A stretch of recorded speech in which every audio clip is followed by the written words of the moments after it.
Chapter 13, The Secret Bridge. The papal prohibition might even have encouraged Masonry by identifying opposition to the group with Catholic tyranny and superstition. Stephen C. Bullock, Revolutionary Brotherhood, 1969. The New Catholic Encyclopedia identifies the men who attacked the Society of Jesus as the radical devotees of the rationalistic Enlightenment. Richly talented and influential writers such as Voltaire, Rousseau, and other Philosophes, among the encyclopedists, the followers of Freemasonry, and high-placed government officials. Attacking the Jesuits was for them a step toward their ultimate objective of abolishing all religious orders, the papacy, and finally the Church itself. Here's Voltaire reading his Orphan of China. And Rousseau's Social Contract.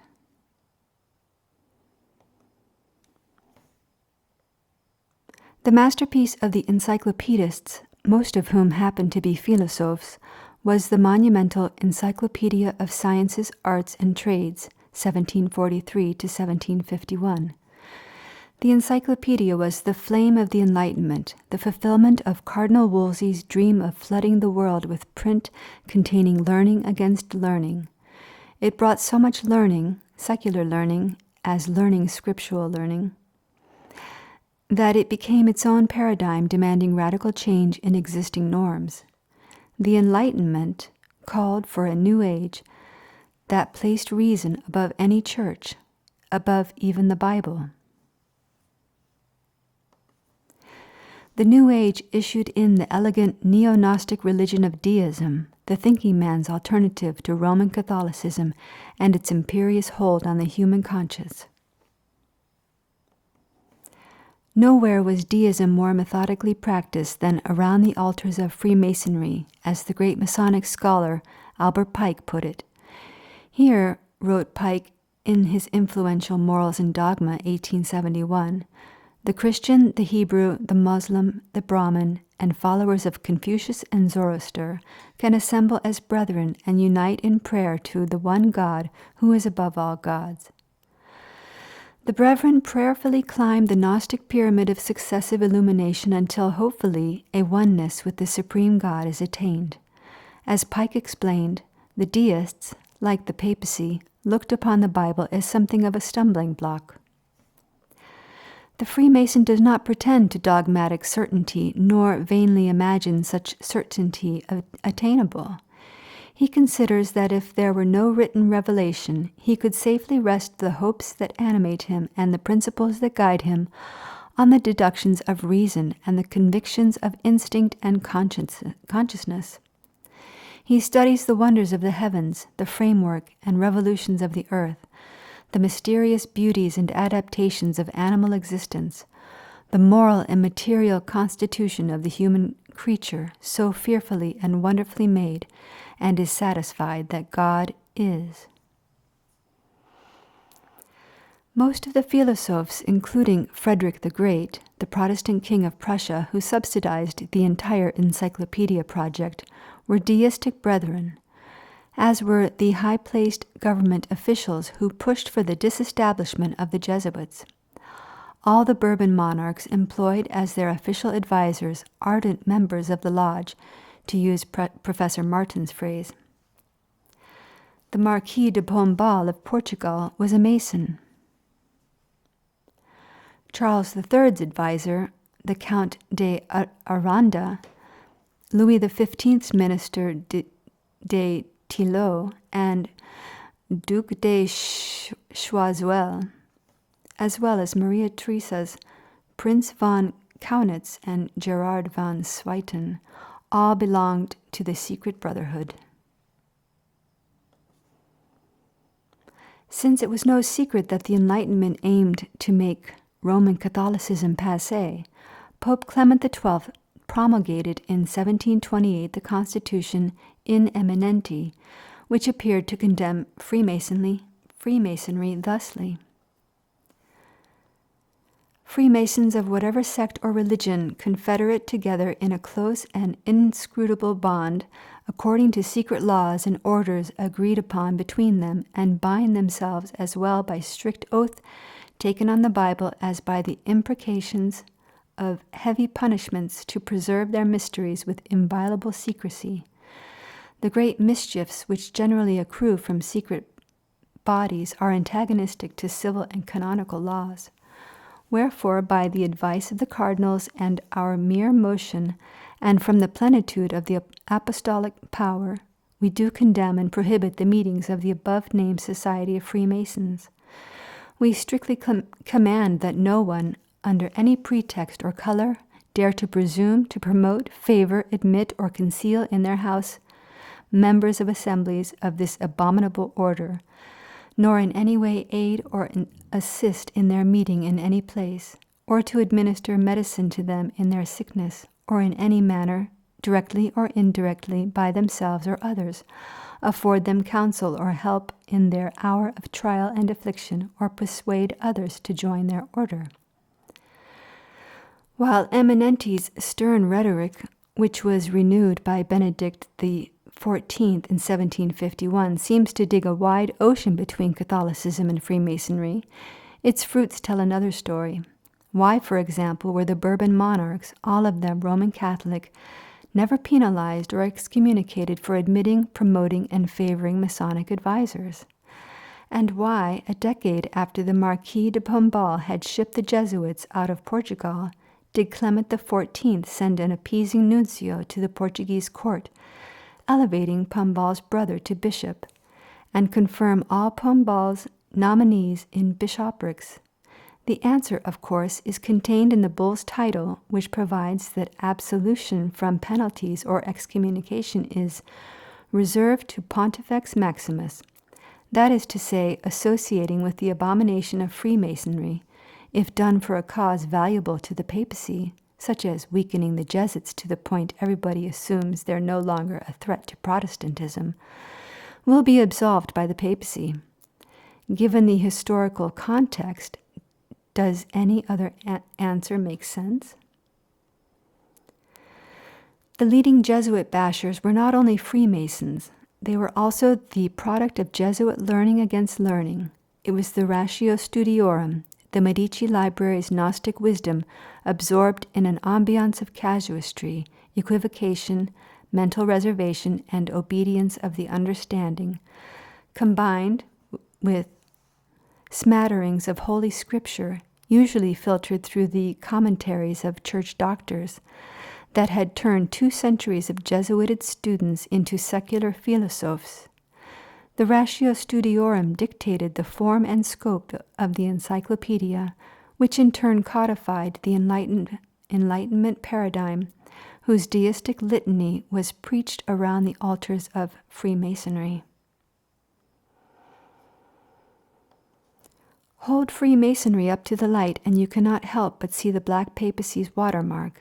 Isn't it reasonable, given the circumstances, that the G in the center of the familiar Masonic emblem represents the initial of Jesu? The residence of the Black Popes at the Jesuits' world headquarters at No. 5, Borgo Sancto Spiritu in Rome. Freemasons wouldn't suspect this, nor would Jesuits. It would be information reserved uniquely to the unknown superior, who shares what he knows with no one. Your enemies will serve you without their wishes, said Sun Tzu, or even their knowledge. Freemasonry was the natural, the reasonable, the only intelligent way for the Roman Catholic Church to control A. the ongoing affront of Protestantism, B. the increase in divine right, kings heading their own national churches independent of Vatican control, and C. the incredible explosion of international mercantilism.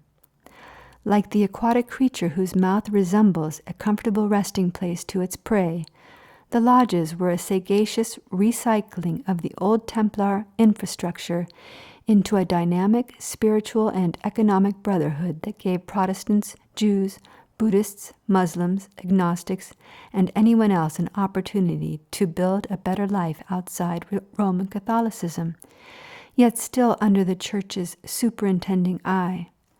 For Sun Tzu said, "The general sees all, hears all, does all, and in appearance is not involved with anything." The Jesuit general is the disembodied eye substituting for the pyramid's missing capstone, the stone the builders rejected. The lodge's secrecy and its condemnation by the Church were essential to sustaining the integrity of both institutions. And so the deepest Masonic secret, the secret that not even their grandest masters could penetrate, was that all their secrets were known to one man alone, the Superior General of the Society of Jesus. This should not surprise anyone aware of how thoroughly Freemasonry is suffused with Jesuitic technique. Both Freemasonry and the Society of Jesus are A. Humanist religious orders, B. Secretive, C. Fraternal, D. Socially conscientious and politically active, questing like Aeneas, the prototypical Roman, for the greatest good for the greatest number. Both orders, E. hold tradition, reason, and experience in equal if not greater esteem than the Bible. F. employ carefully structured programs of Gnostic visualization to achieve an ever-increasing knowledge of the divine. G. condone the end justifies the means. And H. require absolute obedience secured by blood oath to a hierarchy of superiors culminating in the Jesuit general, whose orders are so wisely suited to the recipient that they are obeyed as though willed by the recipient himself. The first recorded member of American Freemasonry was Daniel Coxe, who was constituted Provincial Grand Master of the provinces of New York, New Jersey, and Pennsylvania on June 5, 1730, on a deputation granted by the Duke of Norfolk, Grand Master of Masons in England. Evidently, Coxe was an industrious recruiter. Minutes of a meeting of the Grand Lodge of London on January 29, 1731, reflect that Coxe's health was proposed and drank as Provincial Grand Master of North America.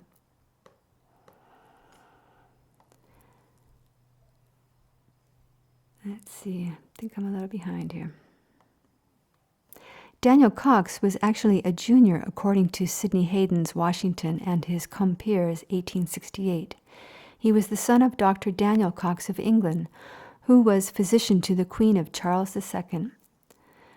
Dr. Coxe must be presumed a Roman Catholic sympathizer, as both Charles and his queen were Catholics. The Queen, Catherine of Braganza, Portugal, flaunted a huge Vatican entourage for which she was continually harassed by death plots. Charles converted to Catholicism in exchange for money from Louis XIV of France under the terms of the Treaty of Dover. The junior Daniel Coxe deserves wider recognition as an American visionary, or at least the sole apologist of some undisclosed visionary. 13 years before Benjamin Franklin's proposal of a colonial union to the Albany Congress in 1754, for which Franklin is credited with being the first to suggest a United States, Coxe published in England a dissertation promoting a scheme to settle an extensive tract of country lying on the Gulf of Mexico, owned by his father, the Queen's physician. The dissertation, entitled A Description of the English Province of Carolina by the Spaniards called Florida and by the French La Louisiane, promoted the elder Coxe's tract as an English province allied with New England against the Spanish, French, and Indians. It called for all the colonies appertaining to the Crown of Great Britain on the northern continent of America to be united under a legal, regular, and firm establishment, over which a lieutenant or supreme governor may be constituted and appointed to preside on the spot, to whom the governors of each colony shall be subordinate. With this union of governments under one president, Coxe foresaw a great council or general convention of the estates of the colonies, to meet together, consult, and advise for the good of the whole. These United States would provide for the mutual defense and safety, as well as, if necessary, for offense and invasion of their enemies, independently of the protections of the British Crown. Of course, these imaginings become reality 40 years later with the fulfillment of Lorenzo Ricci's strategy for dividing the British Empire.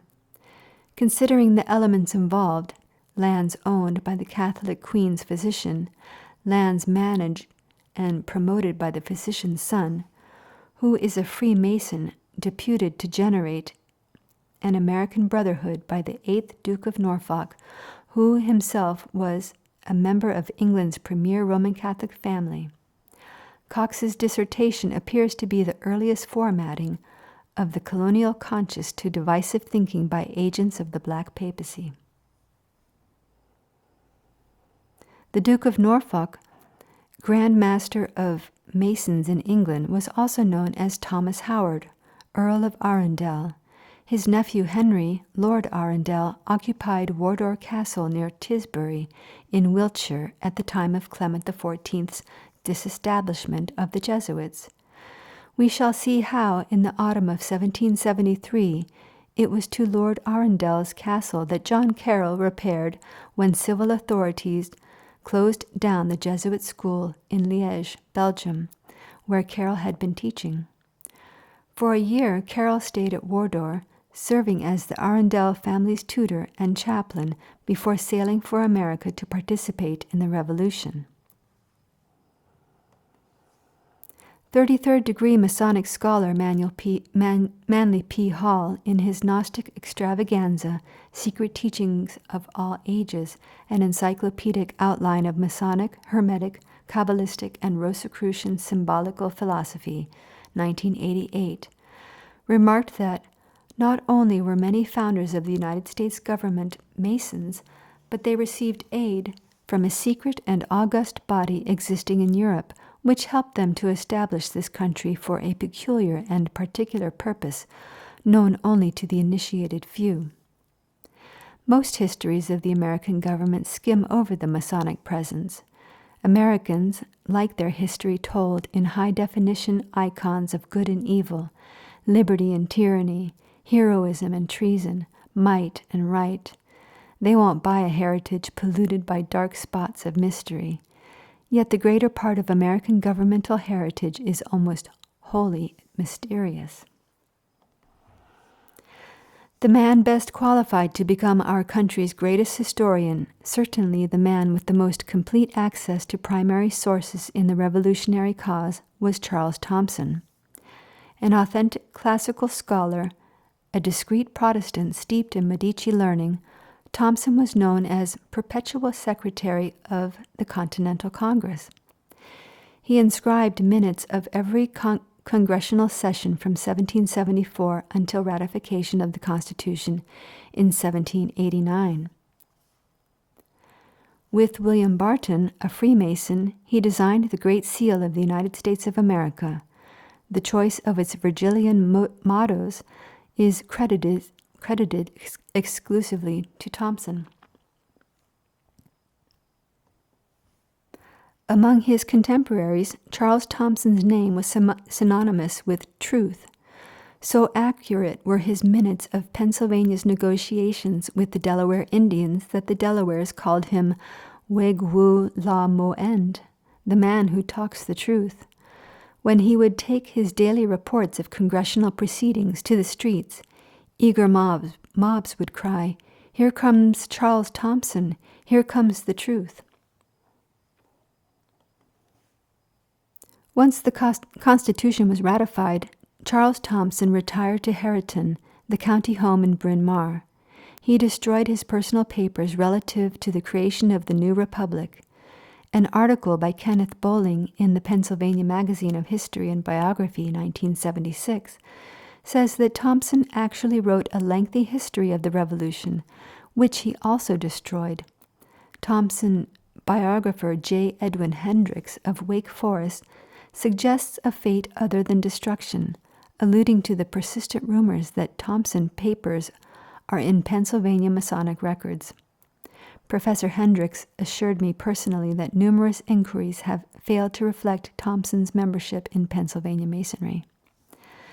Whether Thomson destroyed his history or surrendered it to the crypt of secrecy, it is clear that he knew there were certain elements in the formation of American government that must be ignored. If the truth were ever known, he told friends darkly, many careers would be tarnished and the leadership of the nation would be weakened. And so Charles Thomson occupied the remaining 40 years of his life translating the Septuagint, the Greek language Bible, into English. Still, he was frequently requested to write the definitive insider's history of the Revolution.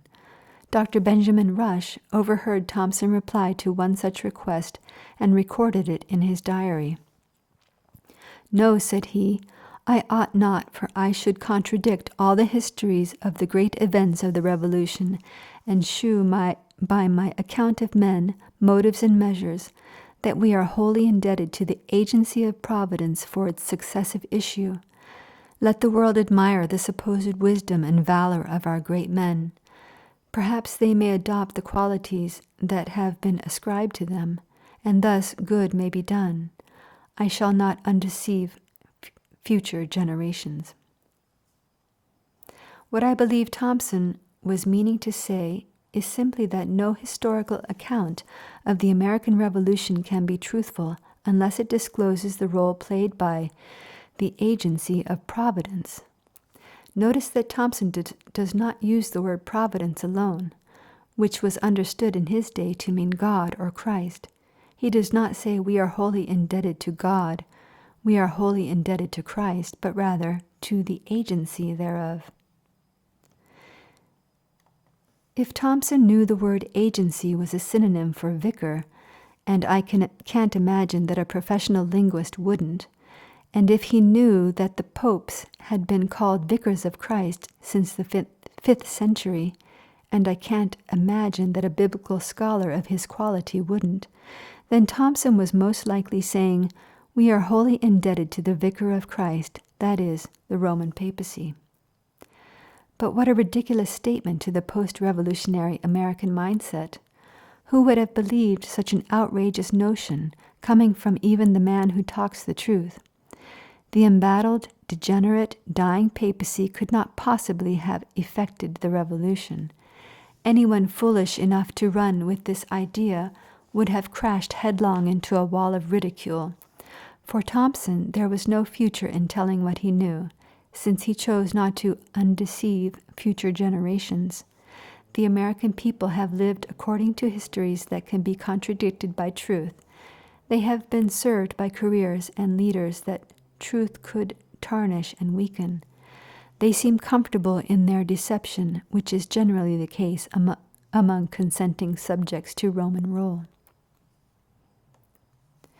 Now let's move to the next chapter, wherein we shall see how the Jesuits, which we now recognize as the unsung architects of the Enlightenment, supplied the American colonists a philosophical basis for rebelling against Great Britain.